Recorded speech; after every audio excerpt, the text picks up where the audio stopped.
এই পাত্রের আমি যদি ব্যবহার করি তাহলে কি এটা জং ধরে?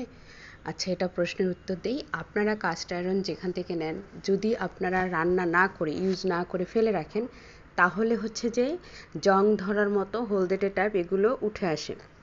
এখন এটা যদি আপনি রেগুলার ব্যবহার করেন, ধরেন রেগুলার করতে না পারলেও, কারণ হচ্ছে যে আমাদের হালকা জিনিস ইউজ করে অভ্যস্ত, তো এটা একটু অপেক্ষাকৃত ভারী হয়। একটা তাওয়া, এই যে তাওয়াটা দেখতেছেন, এটার ওজন 1.5 থেকে 2 কেজির মধ্যে। তো আমরা এটাতে কমফোর্ট ফিল করি না। সেক্ষেত্রে যদি আপনি প্রতিদিন নাও করেন, সপ্তাহে অ্যাটলিস্ট 3 দিন যদি রান্না করেন, তাহলে আমি কনফিডেন্টলি বলতে পারি আপনি দেখবেন যে আপনার মানে এই না মানে কাস্ট আয়রনের তাওয়াটা একদম ননস্টিকের মতো কালো হয়ে গেছে।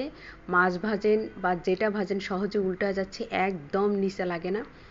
এইটা জাস্ট আমার হচ্ছে এই কড়াইটার বয়স হবে অনলি 1 সপ্তাহের মতো।